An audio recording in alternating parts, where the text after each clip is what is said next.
I love teaching kids. Open your Bibles, please, with me to the book of Numbers.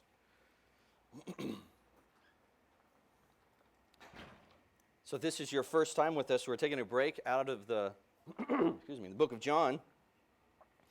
We've been through the first 5 chapters so far, and at the end of the John 5, Jesus is dealing with some Pharisees who don't believe in him. He's produced miracles, he's fulfilled prophecies, he has spoke wonders, and all they can see is a man from Joseph and Mary, a human being. And so Jesus responds to them and says, well, if you would have believed Moses, for Moses wrote about me, you would believe in me. So what we decided to do is to go through the Old Testament, specifically the law, the first 5 books of the law, and look to where Jesus is being portrayed in the Old Testament. So we've covered Genesis, Exodus, Leviticus, and today is Numbers. What has made the Old Testament complicated as we've been reading through this is kind of how it's been presented over the years. It's kind of similar to children's nursery rhymes, short stories that cover a wide range of topics, bizarre at times, but really have no connection to each other. So when you read about, let's say, Jack and Jill and Humpty Dumpty, they don't fit together, or the 3 blind mice and the 3 little pigs.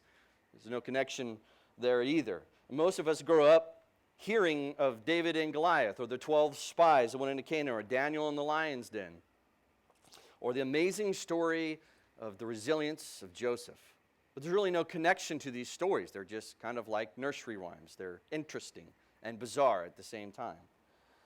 Because we have disconnected them from the story of the Bible, or the story of redemption as we know it here, the only application we find really is moralism. Be like this individual. Do what they did. Have bravery.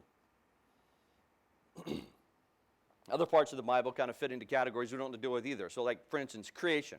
Creation becomes an apologetic against evolution, which is not why it was written. Or the law.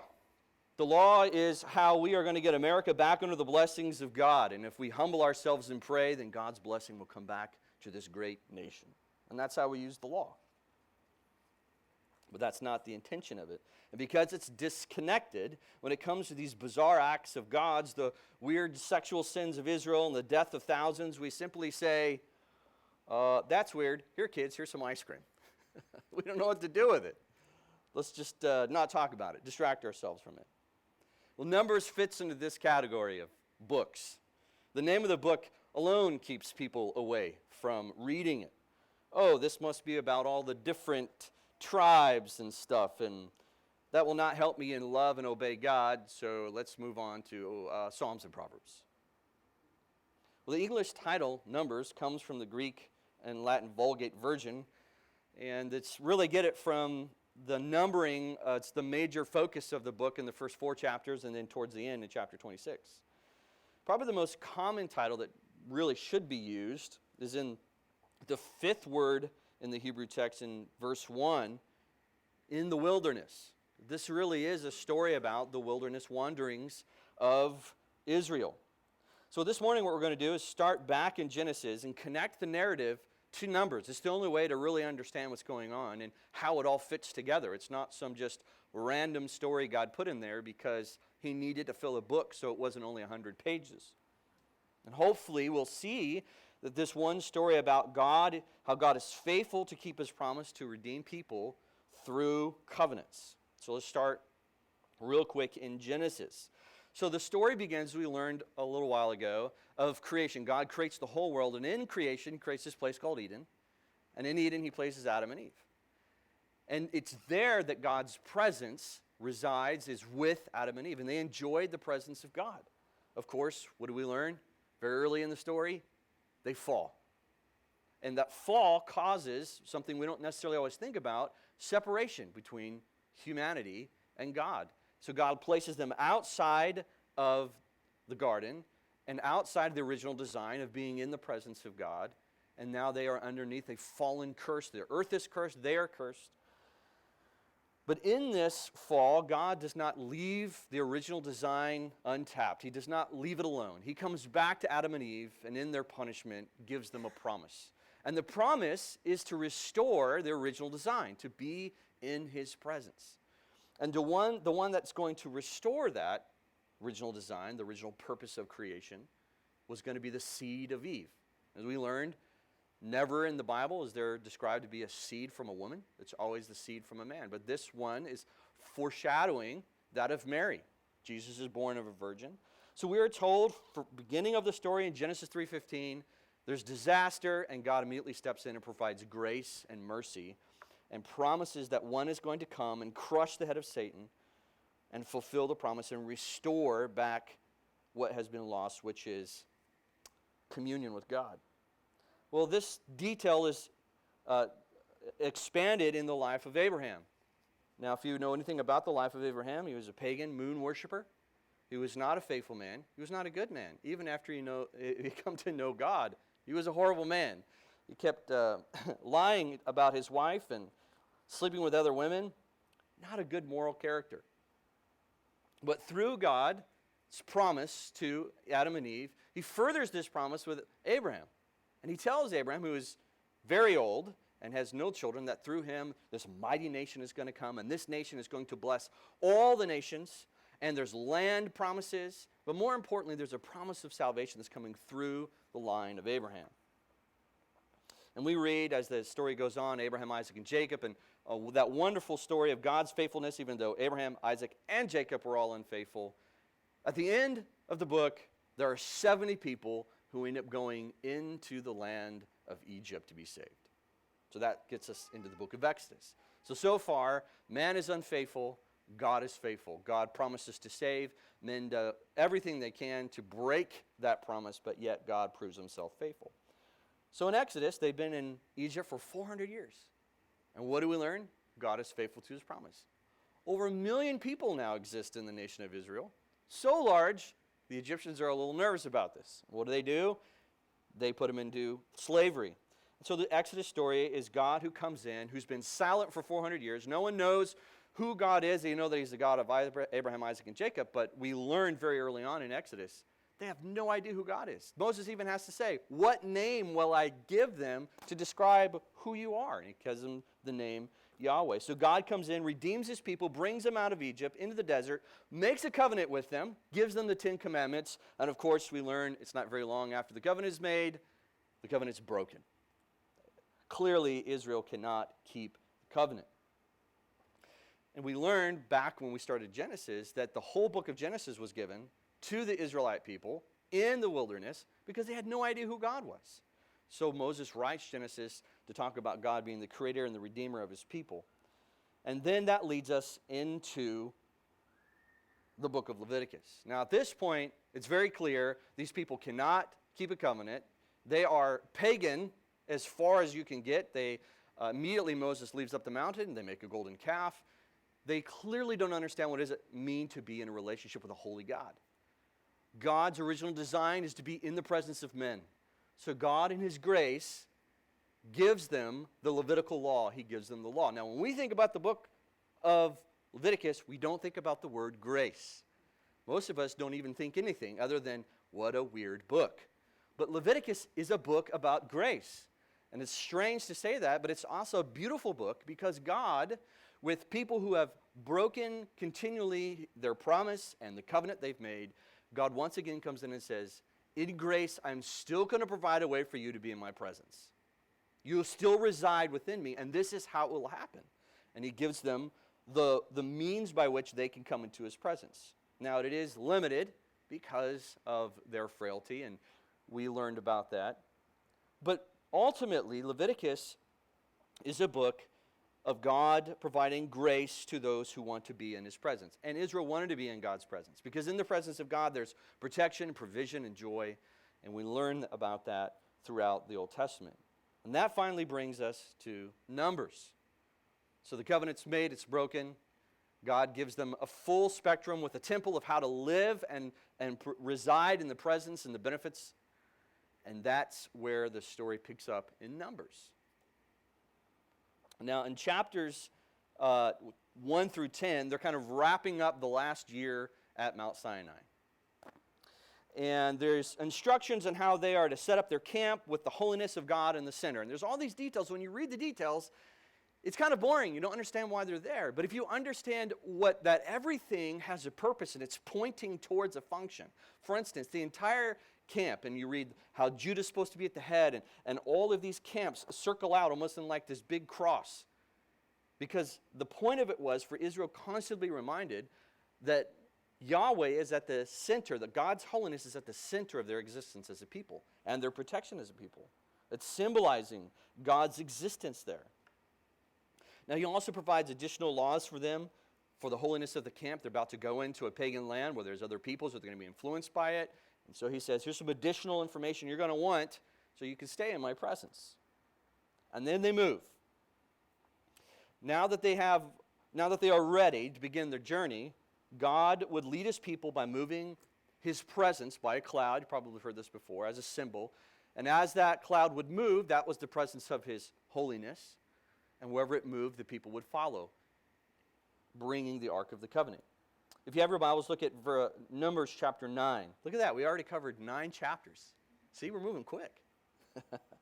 Numbers chapter 9, verse 17. And whenever the cloud lifted from over the tent, after that the people of Israel set out. And in the place where the cloud settled down, there the people of Israel camped.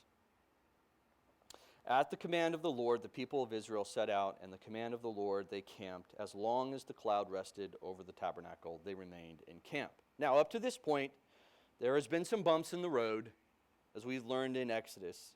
Israel really hasn't understood what it meant to be a covenant people with a holy God. But the slate has been cleared. The temple is set. The people are organized. Everybody's working together. Now it's time to move. And they've been given this second chance. And God is still going to make good on his promise to bring them into the land. This is the whole purpose of Numbers. We're going to bring the fulfillment of the promise, and we're going to go into the land. So the people are organized, ready to travel, and when they hit chapter 11, this is where everything goes wrong, yet again. See, the journey from Mount Sinai, where they've been for a year, to the Promised Land is only like 2 weeks. It's not a long journey to move that many people, over a million or so. But that journey ends up taking them 40 years. 2-week journey, 40 years. Now, Israel has only been traveling at this point in chapter 11 for 3 days, okay? 3 days. And when they reach the first resting spot, they finally speak out. And this is what they say. Look at Numbers 11:1. And the people complained in the hearing of the Lord about their misfortunes. And when the Lord heard it, his anger was kindled, and the fire of the Lord burned among them, and consumed some outlying parts of the camp. Ouch. Even after God punishes them and gives them a warning, the complaining doesn't even stop after chapter 11. So Moses comes to God and says, hey, the people are asking if you'll stop burning them. God graciously stops burning them. But the people begin to complain about not having food they once did in Egypt and want to go back to Egypt. So it doesn't matter. They've quickly forgot. And it gets worse in chapter 12. And Moses' brother and sister, who are the closest to him, helping him lead the children of Israel, they go against him. And they start to badmouth Moses in front of everyone.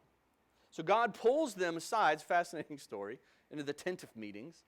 And he shows up in this pillar of fire and confronts them verbally, which sounds terrifying. And then gives Miriam leprosy. God graciously listens to Moses and only gives it to her for 7 days, but as a punishment, as a warning not to badmouth Moses, who God assigned as the leader. And in chapters 13 through 19, they finally reach the wilderness in Paran. All kinds of crazy stuff's going to happen here. This is kind of the final resting place before they were to go into the Promised Land. So they're going to get all their affairs ready. They're going to move in and march in and take the Promised Land. Well, in chapters 13 through 15, we come to the famous story of the 12 spies. Now, how many of you grew up singing the song about the 12 spies, right? 10 were bad, and 2 were what? Good. Great song, right? So 10 spies come back and report that it's too dangerous to go into the promised land. They would not survive. They would be killed off. Their children would be killed off. And 2 spies come back, right? Joshua and Caleb, and report how wonderful the land is. It's everything God promised it would be. It's full, very different from what they are in Paran. It's a desert. And through the power of God, they could take the land. Well, these 10 spies whip up the entire nation into a frenzy. And even after God has burned them and warned them not to do this, including they all saw Miriam with leprosy, she was put outside the camp, they still react out of their rebellion. They decide to assign themselves a new leader instead of Moses, and that new leader, they want him to take them back to Egypt, back to the very place where they were enslaved and in bondage. God's response to Moses is key to the narrative. So look at chapter 14. Turn over to 14. Take note that God is using this situation with the spies to remind the reader of his faithfulness to them, even though they remain unfaithful to him. Look at verse 11. And the Lord said to Moses, "How long will this people despise me? And how long will they not believe in me, in spite all of the signs that I have done among them? I will strike them with pestilence and disinherit them, and I will make you a nation greater and mightier than they."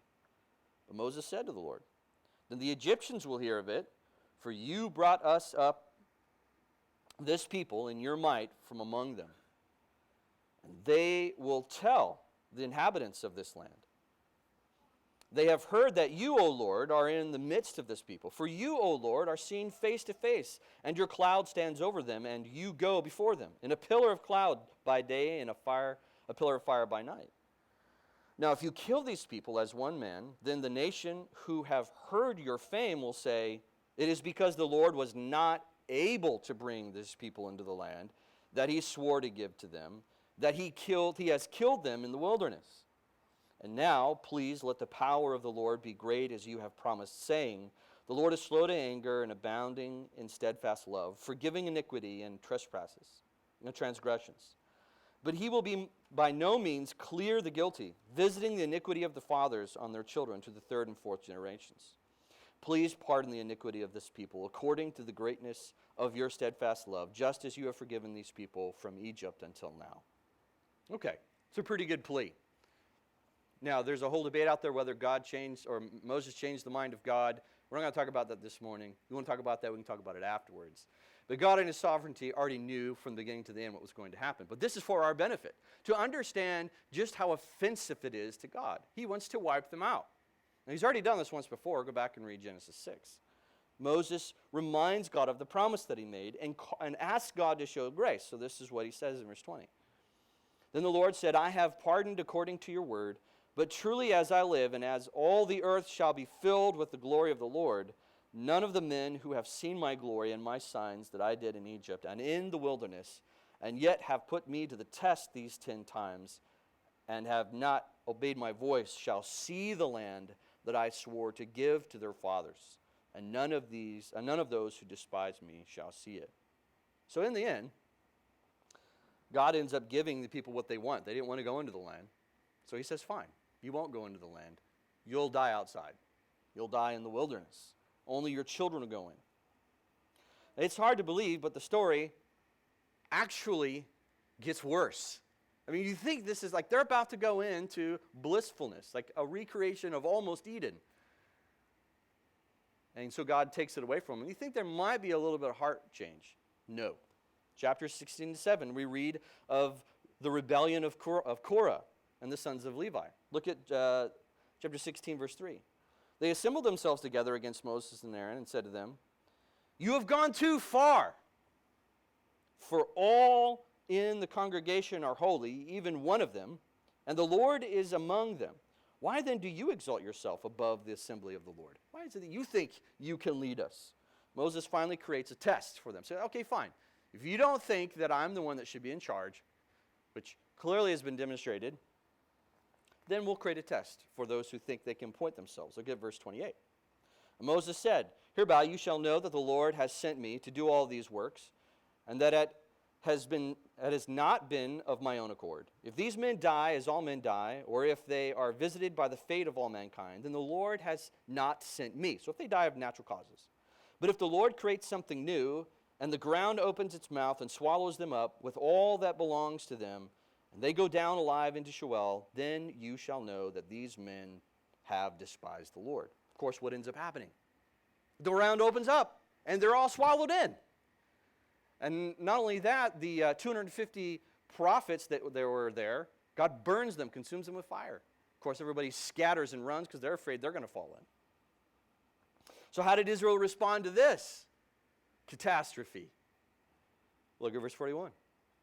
But on the next day, all the congregation of the people of Israel grumbled against Moses and against Aaron, saying, "You have killed the people of the Lord."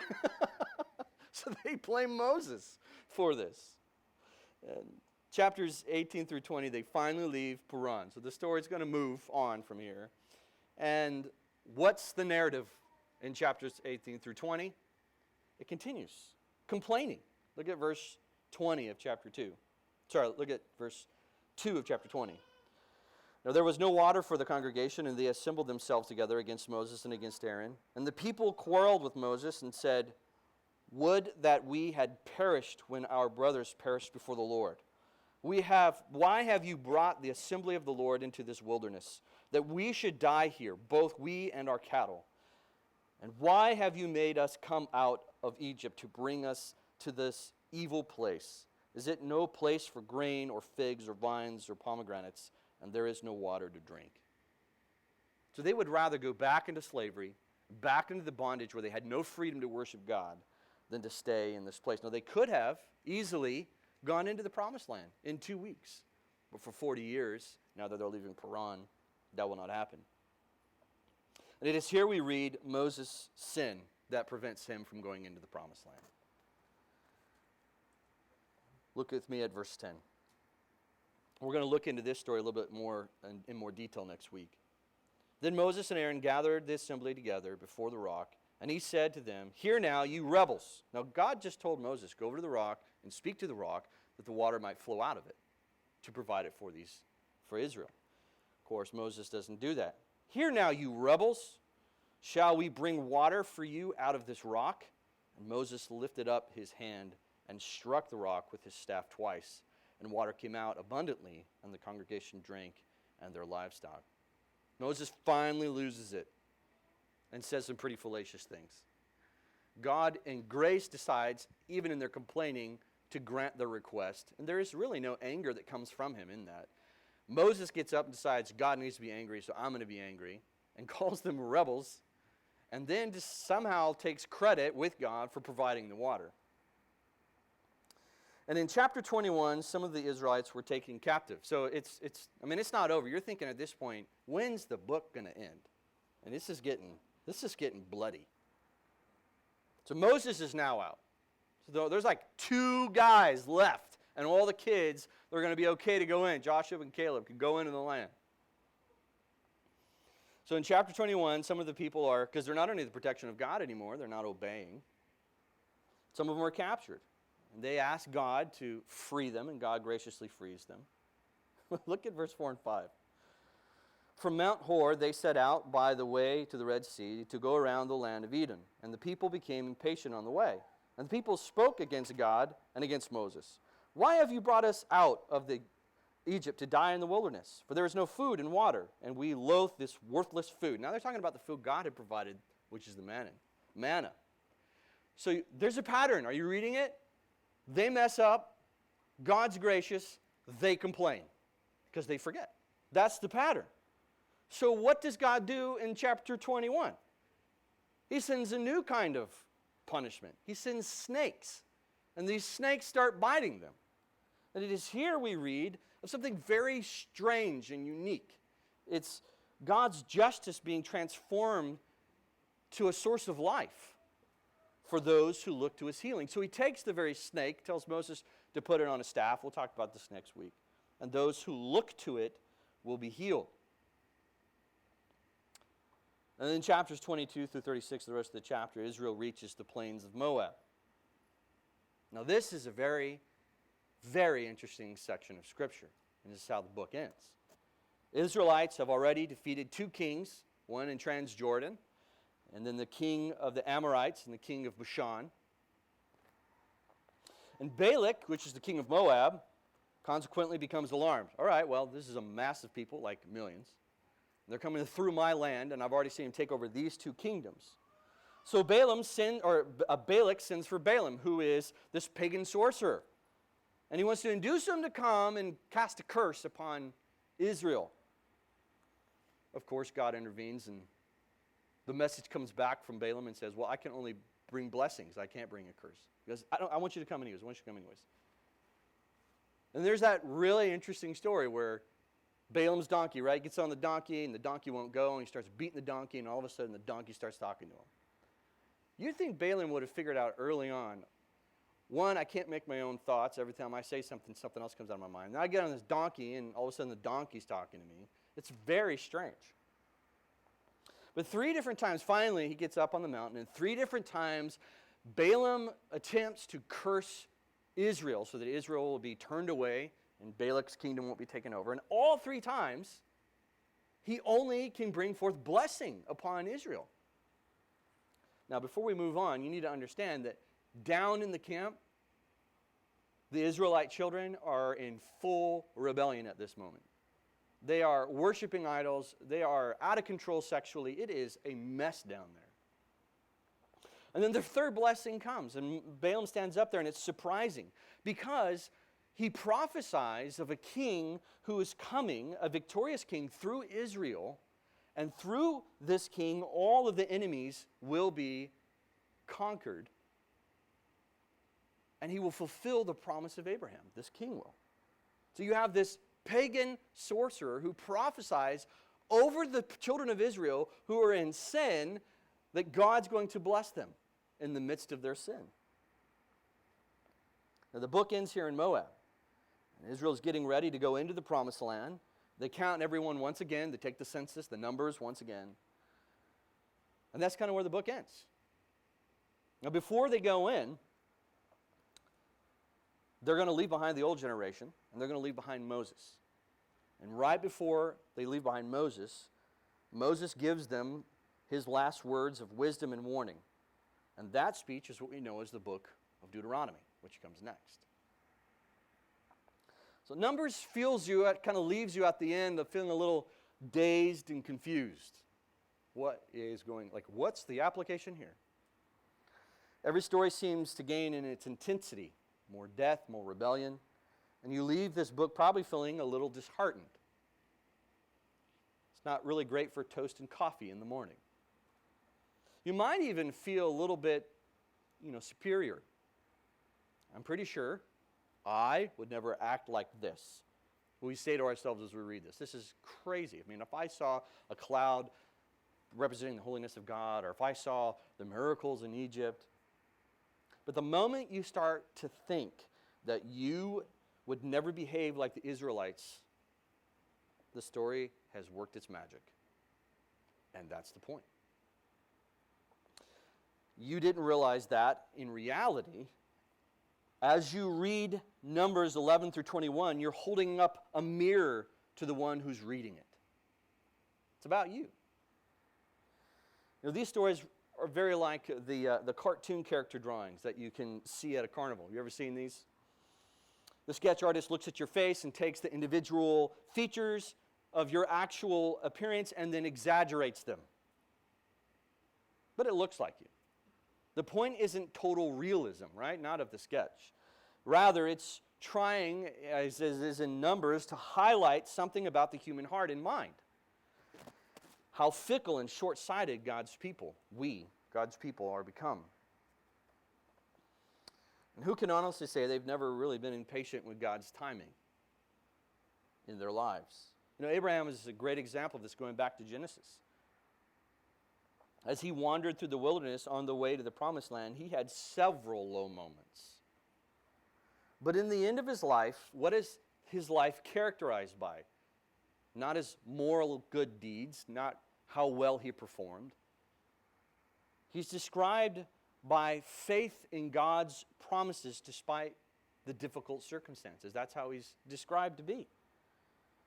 Contrast this with the people of Israel, had more than just divine promises to rely upon. They had saw the power of God. They saw the miracles of God in the forms of the 10 plagues. They defeated of Pharaoh, everything throughout the wilderness. But these memories would end up fading the moment they faced thirst and hunger and any type of struggle. So God's verdict on Israel and Moses in the end was that they had no faith. That was the verdict. Welcome to the human condition, right? We forget to remember. We forget who we really are and who God has been for us. That's the conclusion of Numbers. Now, real quick, turn with me to 1 Corinthians chapter 10.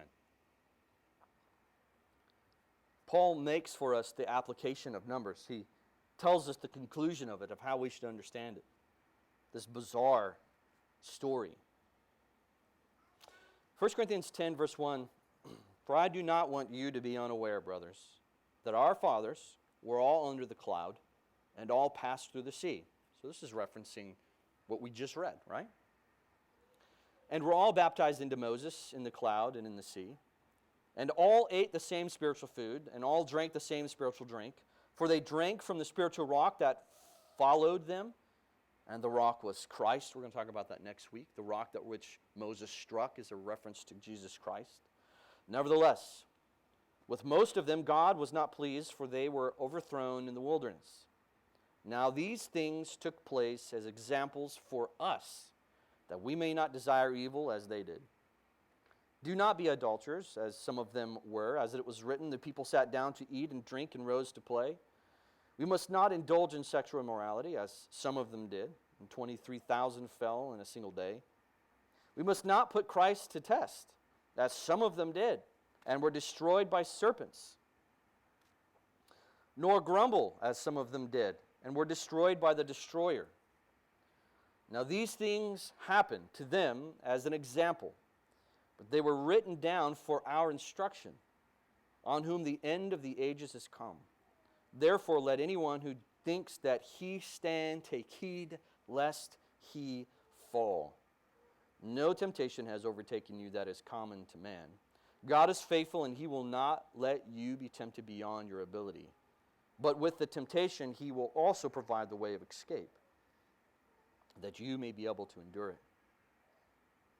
You know, that take heed part, that is the mirror. That's the point. Look at Numbers, and the moment you cast judgment, that's ridiculous. I would never do that. Paul says, you're actually not looking in the mirror. That is about you. You take heed to how they responded. And what does he say? And what is this way of escape that he promises the readers here in Corinthians, which is also the promise in Numbers? As we will learn next week, the way of escape is pointing to Christ. That's how we escape. The take heed part is do not rely on your own strength and your own ability. Humans easily forget. Take heed lest ye fall. Even when God disciplines people in the wilderness, he's at work behind the scenes accomplishing the ultimate purpose. And what's his ultimate purpose? Which is the whole point of the Old Testament. God's faithfulness to keep his covenant, to save sinners. I think this is why it's important in all of these really dark stories. They're followed by these bizarre narratives about Balaam, this pagan sorcerer. The people in their sin, yet God is still blessing them because of his grace and because of his faithfulness. He does not bless the children of Israel through a pagan sorcerer because they had been faithful. I don't think there's ever a moment in Numbers that they're faithful. They are faithful at being unfaithful. Maybe it's the only way to say it. The entire narrative isn't about how awesome the Israelites are, clearly. But yet, that's how the focus of the Old Testament is being drawn to us. Look at these great characters in the Old Testament. Really, the Old Testament, it's about the strange and wonderful way that God is going to accomplish his covenant promise to Abraham, to restore divine blessing to all the nations, and ultimately save sinners through Jesus Christ. That's the point. Whether Israel believes in God's promises or not, God is going to fulfill his word. So God's intention in giving us the wilderness wanderings is for us to look at the capacity of the human condition and refrain from placing any confidence in our ability. Placing no confidence in the flesh. We are to read this and not judge Israel, but see ourselves in Israel, in the same amount of need that they find themselves in. We are the people who grumble, and God is the one who is faithful. God does not save us because we are faithful. That would give us a reason to boast. And what does Ephesians 2 say? We have no reason to boast. So this leads us, as we'll see even in Numbers next week, which is I'm really excited about. We're going to do 2 weeks in Numbers. I didn't want to try and pack it into 1 week. You can thank me for that. We'd be here till 12:30. But as we get ready to go to the table, the reason we do this on a weekly basis is that they are symbols, they are reminders.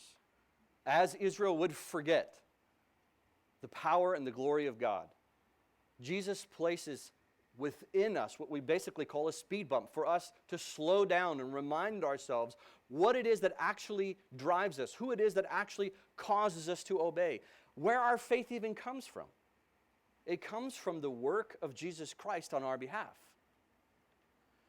In the end, you have the picture of Jesus showing up. We're going to see 4 and 5 different times where there's types of Christ that show up, where the hope, because it says that Abraham believed the gospel. The gospel was given to Abraham and he believed.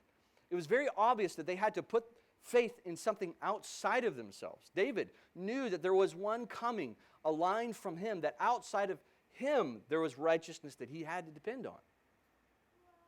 The joy of salvation was not found in his faithfulness because he lost that. He was not faithful. He murdered, he stole, he slept with another woman.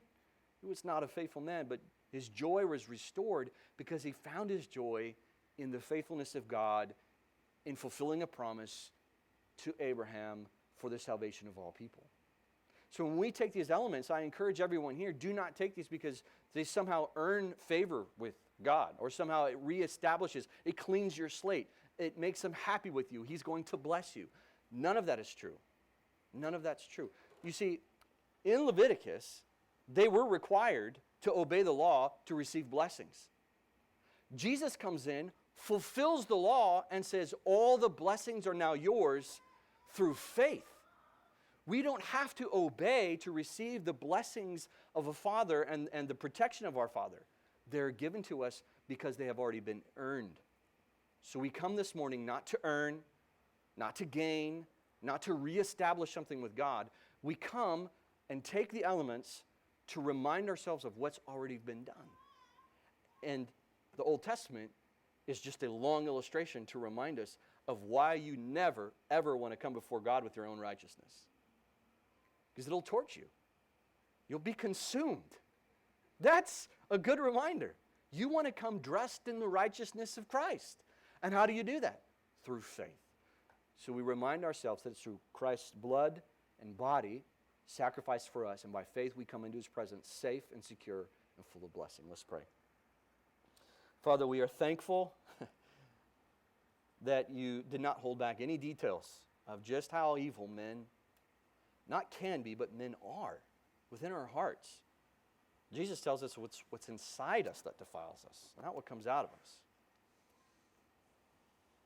We need all of the righteousness of Christ because we have nothing. Our righteousness is filthy. We can access it through faith alone.